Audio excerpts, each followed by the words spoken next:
What's up, rock stars? Welcome to another Live with Jasmine.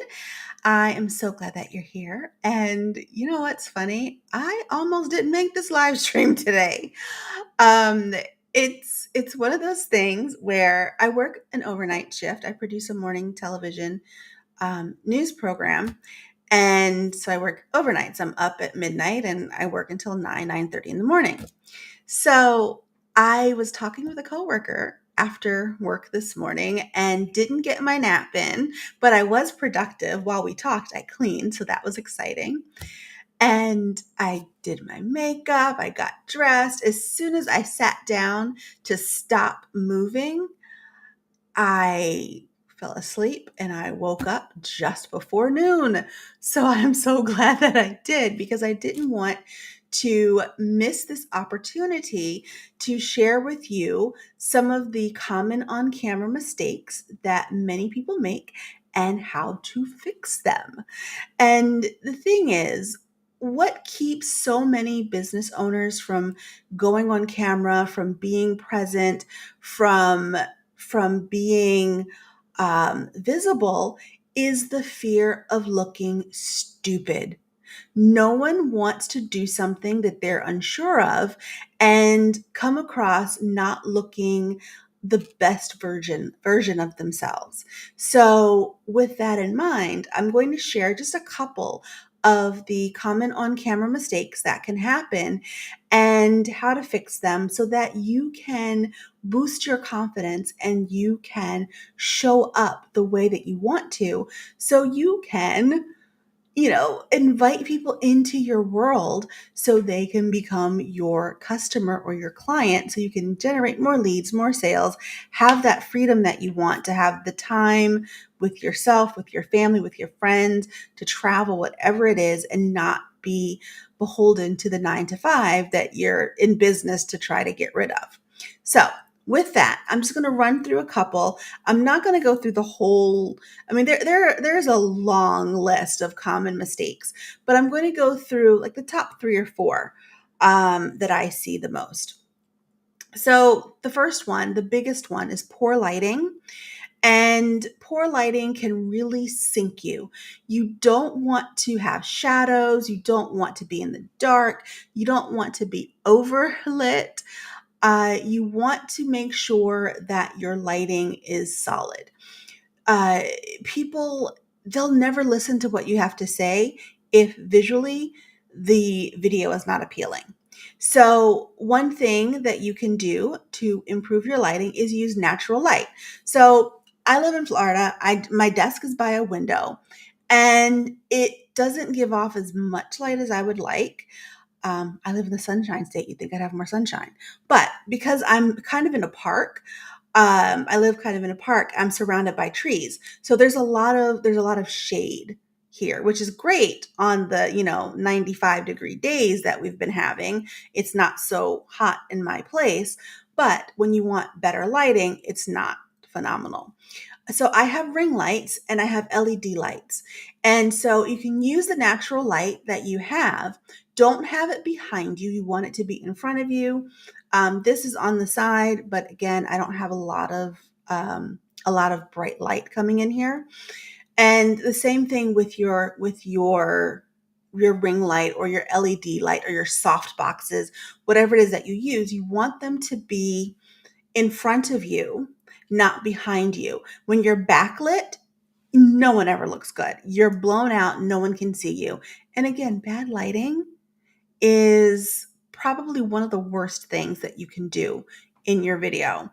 And I've shared this before, but I'll share it again. I did a video tutorial showing you what bad lighting was and how to fix it. And that still, almost a year later, is still my least performing video that I've ever created because the lighting was crappy. It's the funniest thing. So lighting is very important. Bad angles can also tank you. And you want I want you to think of a couple of things when you're thinking about how to angle your camera. Think about you don't want it to be below and shooting up your nose because that doesn't look attractive on anyone.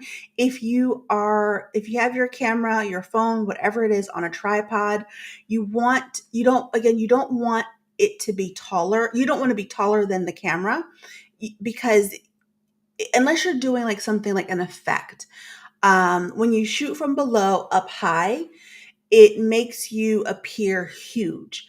And usually that's not what you're going for when you're doing a video. You also don't want the camera to be too far away because then you look really small and no one can see you.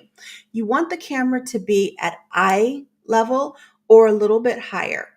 I'm using um, I'm using my web camera on top of my laptop, which is on a stand.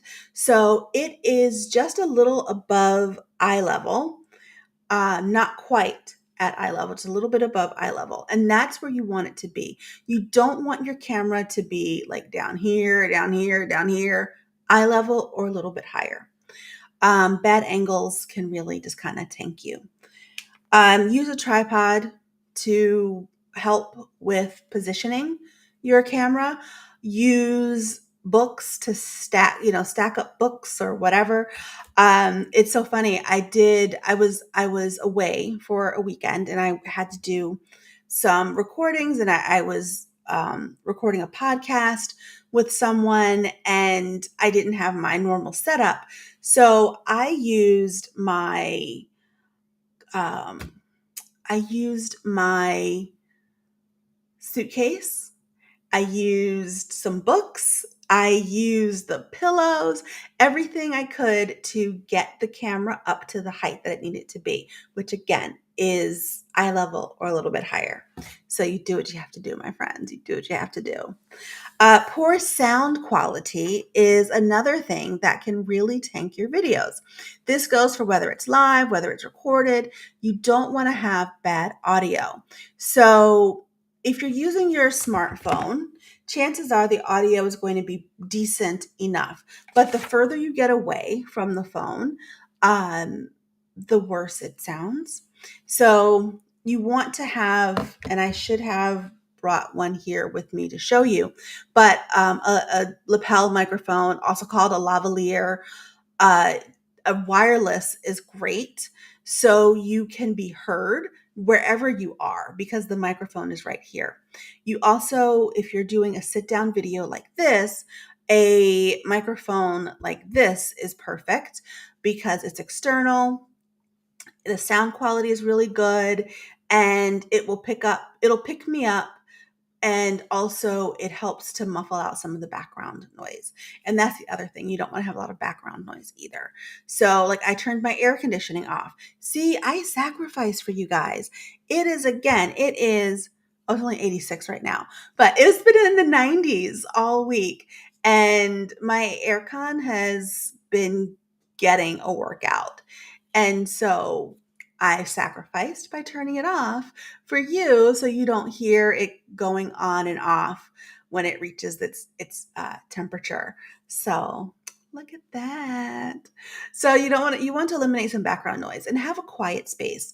Now it can be difficult to have a quiet space if you live in a home with a lot of people. So you want to try to identify one spot in your home or elsewhere where you can have a quiet space. I know some people, they will rent those like the Regis offices, or they'll do like the WeWork kind of, oh, WeWork is gone now, but you know what I mean, like those types of places, so they can have a quiet space to record their videos. So if they're doing a course, if they're recording a course, they'll sit there and they'll record, the whole course in an afternoon in one of those quiet spaces. And so the last thing is, a lack of eye contact. And when you're doing lives, it's a little bit more challenging to maintain eye contact with the camera because, at least for me, I'm looking at the screen to see if there are comments that I need to reply to.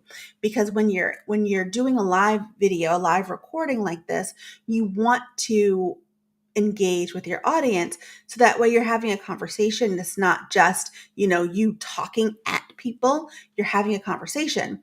So I look down to see if there's anything that needs my attention. But if you're doing a recorded video, then look at the camera. One of the things that you can do is take a sticker and stick it next to your camera lens to help your eye train there. You can also, if like me, you are using an external web camera and your laptop is open, you can take a sheet of paper and stick it right over the display. So people, like, you don't see yourself, because it's so easy to look down at ourselves and look at our background and just check all these different things, as opposed to actually having eye contact with our audience. And just think, it's the same thing as when you're talking with someone in person. You want to look them in the eye. And when you're looking around and you're kind of shifty looking, you look shifty. so so maintaining good eye contact is key. And just I guess a couple more things just to round it out. You want to do what I'm not doing right now, which is to have good posture, sit up straight, stand up straight. See, I got really comfortable and I'm just like, we're just having a chat. But you can project more confidence when you're standing tall or sitting tall, sitting straight, because you feel more confident. It's a power pose in a sense. So you feel a lot more confident, especially in the beginning. And then when you go through and you've been doing, 8 trillion lives and videos your entire life, just lounge like I am. It's all good. And rehearse your points. You want to not memorize what you're going to say, but have an outline of what it is you want to talk about. And then rehearse that outline, so that way you're a lot less nervous, because your nervousness will come across on camera. So you want to definitely make sure that you're a lot less nervous by rehearsing your talking points. I write notes. If you followed me at all, you know that I write notes, and you see I've looked down at my notes because these are key. I have a certain thing that I want to teach you, a certain thing that you've asked me to make sure that I go over. So I want to make sure that I hit the points and not go off on tangents. And so the last thing, the last little nugget that I want to leave you with is wardrobe. So you don't want to wear like big, bold, patterns. And this is controversial. This is very controversial, because I will wear patterns every so often. But it really depends on your background. It depends on where you are. You don't want everything to be so busy that your voice is drowned out. So watch what you wear. Don't wear, the huge patterns that are distracting, just because they're distracting. And I will say one thing, like black and white stripes don't work well on camera generally, like the zigzaggy stripes, because there's something called moire that the camera can't focus on the black and white zigzaggy stripes, and it just never really looks good. So sometimes it will, if you're like outside or something, and depending on the camera, but I would leave that for the professionals. If you're having a professional shoot, then wear whatever you want. Your photog can figure it out. But for most of us who are not professional photographers, videographers, simple is better, because the camera isn't going to fight. So, with that said, I do want to invite you to the small group coaching sessions that are starting June 18th. It's not that long from now. If you comment coach in the chat, you can find out all the details, and we can have a call about the details. And what's really great is this is a 90 days to rock that video. And in after these 90 days are over, you will have so much confidence. You will be rocking that video. You will be on camera. You will be a freaking rock star. And it's, small groups. So you'll get personalized attention, and it's amazing. And I also, at that same time, am having another course just for my network marketing friends.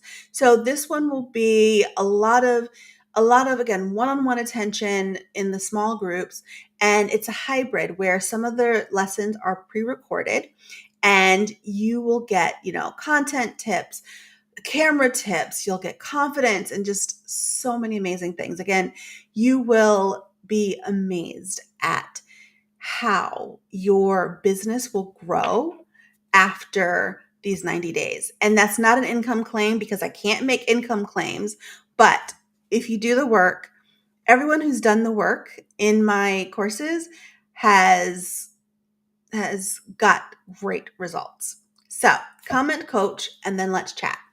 All right, guys, this has been amazing. This has been your live with Jasmine, talking about some of the common camera mistakes and how to fix them. And I hope you've learned something. Let me know in the chat what questions you have, what questions came up for you. Or if you don't want to put it in the chat, then just message me. I answer my messages all the time. It may take me a while, but I will answer. And I hope you have a fantastic weekend. Talk to you later. Bye.